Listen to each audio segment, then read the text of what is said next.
नमस्कार साथियों इस टॉपिक में हम बहुत ही बेहतर जानकारी आपको देने वाले हैं। यदि आपने किसी ज़मीन का दाखिल खारिज करवा लिया किसी व्यक्ति ने, या मान लीजिए साथियों आप जो है दाखिल खारिज किसी का कैंसिल करवाना चाहते हैं, रजिस्ट्री कैंसिल करवाना चाहते हैं, या आप ये भी समझ लीजिए कि दाखिल खारिज रजिस्ट्री आपका कब तक कैंसिल हो सकता है। यहाँ पे मैं जो आदेश लाया हूँ ये काफ़ी पुराना था। लगभग सन 2013 में जो है वो नामांतरण दाखिल खारिज हो चुका था। 10 साल बाद 11/12/2023 में जो है ये कैंसिल भी हो गया आदेश।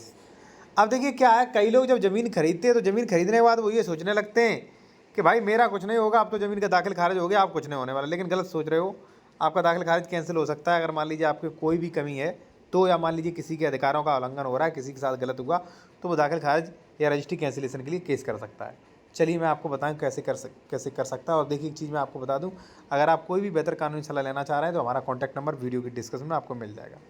साथियों सबसे पहले मैं एक चीज़ बता दूं आपको कि जैसे मान लीजिए आपने किसी ज़मीन का दाखिल खारिज करवा लिया, ठीक है। मान लीजिए आपने जो है 2010 को ज़मीन खरीदी, आपने उसका दाखिल खारिज भी करवा लिया और आपने कोई गलती कर दी जिससे हमारे अधिकारों का उल्लंघन होता। मान लीजिए हमारे भाई ने ज़्यादा रजिस्ट्री कर दी थी आपको, या मान लीजिए आपने गलत तरीके से रजिस्ट्री करवा ली थी, गलत तरीके से वसीयत दान पत्र दिखा के करवा लिया।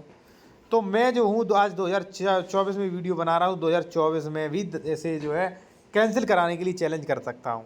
जब कैंसिल कराएंगे तो सबसे पहले सबसे ज़रूरी होती है साथियों पुनर्स्थापन प्रार्थना पत्र, ठीक है। पुनर्स्थापन प्रार्थना पत्र यानी कि हम लोग रेस्टोरेशन देते हैं, यानी कि न्यायालय से ये कहते हैं कि महोदय जो आपने 2010 में जो आदेश किया था वो फलाने व्यक्ति ने न्यायालय को गुमराह करके एक पक्षी तरीके से करवा लिया है, कृपया ये आदेश कैंसिल करने की कृपा करें और मुझे भी साक्ष्य का सुनवाई का अवसर दीजिए। मैं हितवद्ध पक्षकार हूँ, ठीक है ना। तो कोर्ट क्या होता है 10 साल बाद भी, 12 साल बाद भी, 13 साल बाद भी जो है वो दे देता है कि चलिए ठीक है आप भी साक्ष्य और रेस्टोरेशन कर लेता है, ठीक है।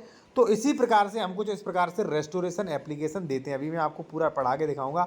और देखिए एक चीज़ मैं आपको बता दूं, अगर आप कोई भी बेहतर से बेहतर कानूनी सलाह लेना चाह रहे हैं या कोई ज़मीन खरीद रहे हैं उसका डॉक्यूमेंट्स वेरिफिकेशन करवाना चाहते हैं तो हमारा कॉन्टैक्ट नंबर आपको वीडियो के डिस्क्रिप्शन में मिल जाएगा। और जो जूनियर एडवोकेट हैं, बेहतर वकालत सीखना चाहते हैं जो सीनियर कभी नहीं बताएंगे, तो आप इस चैनल को, जो हमारे चैनल जो है इसकी प्रीमियम मेंबरशिप ले सकते हो ओनली 59 रुपये में 1 मंथ के लिए, जिसमें आपको है जो भी आदेश वगैरह जो नए नए आदेश हैं वो पीडीएफ के साथ साथ आपको वीडियो में दिखाए जाएंगे। कमेंटों में प्रश्नों के आपको जवाब मिल जाएंगे जो वीडियो पे कमेंट करोगे, और नए कोर्ट ऑर्डर्स ड्राफ्टिंग वगैरह आप सीखेंगे। जैसे मान लीजिए पुनर्स्थापन प्रार्थना पत्र की बंटवारा संबंधी, ये भी आप सीख सकेंगे। अब देखिए साथियों कहने का मतलब ये है हमारा कि भाई अगर मान लीजिए आपने धारा 98 का उल्लंघन कर दिया, आपने रजिस्ट्री करवा ली, तो ये मत समझिए कि रजिस्ट्री करवा ली 3 साल हो गया, ये रजिस्ट्री 30 साल बाद भी कैंसिल हो जाएगी। आपने मान लीजिए किसी के साथ गलत इलीगल करके कोई रजिस्ट्री करवा ली, दाखिल खारिज करवा लिया, फिर भी वो कैंसिल हो जाएगा, हो चुका है उसके बाद भी हो जाएगा, ठीक है। उसके लिए मैंने आपको बताया रेस्टोरेशन एप्लीकेशन देते हैं, और रेस्टोरेशन एप्लीकेशन ग्रेड होता है। ग्रेड के बाद जो है पूरा वहाँ पे वही कार्रवाई चलती है, और कार्रवाई चलने के बाद अगर मैं साक्ष्य दे देता हूँ न्यायालय को, मान लीजिए वहाँ पे ये लगता है कि हाँ ये चीज़ सही है, तो ऐसे में आपका दाखिल खारिज कैंसिल कर सकता है। अब देखिए वही आदेश देखिए यहाँ पे, प्रस्तुत बात दिनांक 16/8/2019 को पंजीकृत वसीयत के आधार पर दर्ज इश्तेहार जारी किया गया। बाद में तामील शामिल पत्रावली आपत्तिकर्ता यहाँ पे दिया गया राम कुमार आदि आपत्ति प्रस्तुत की कि गाटा संख्या 92/190, गाटा संख्या 130 रकबा इतना, गाटा संख्या 398 रकबा 789 स्थित ग्राम तहसील काबिज किसान व मुन्नी देवी पत्नी जो है, पत्नी जो थी उनकी नाम डला है, जिनकी मृत्यु हो गई है, ठीक है। पत्नी जो भी मान लीजिए नाम है को भूमि अपने मायके पिता से प्राप्त हुई थी। श्रीमती, अब देखिए श्रीमती जो भी मान लीजिए मुन्नी देवी, उनकी कोई संतान नहीं थी। उक्त लवाद मृत्यु हो गई, ठीक है। आपत्तिकर्ता श्रीमती मुन्नी देवी का चचेरा भाई है, यानी कि देखिए इसका 2013 में दाखिल खारिज किसी ने करा लिया था।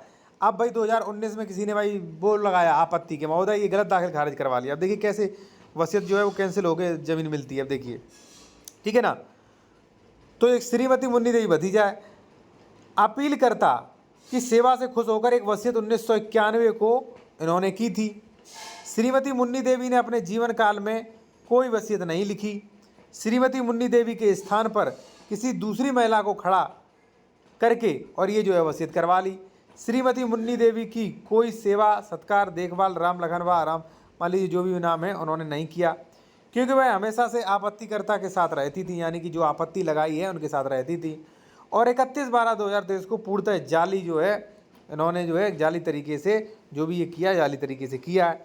ठीक है, गवाहों को षड्यंत्र मिलाकर इन्होंने जो है प्रभाव शून्य, और यहाँ पे वादी कब्जा व आपत्तिकर्ता गणों की वादी गणों की कोई भी कब्जा नहीं है। वादी की कथित वसीयत 31/12/2013 के आधार पर प्रस्तुत नामांतर निरस्त किए जाने योग्य है। वादी का नामांतर प्रार्थना पत्र निरस्त, वादी भूमिका अंतरण आदेश वसीयत दिनांक 25/11/19 के आधार पर आपत्तिकर्तागण इनके जो है इनके याचना की है। उन्होंने ये कहा भाई 1991 वाली वसीयत जो है वो मान्य कीजिए हमारी, और ये वाली फर्जी कीजिए। तो देखिए आदेश हो चुका था, उसके बाद भी जो है ये केस जो है हार जाते हैं। ठीक है ना।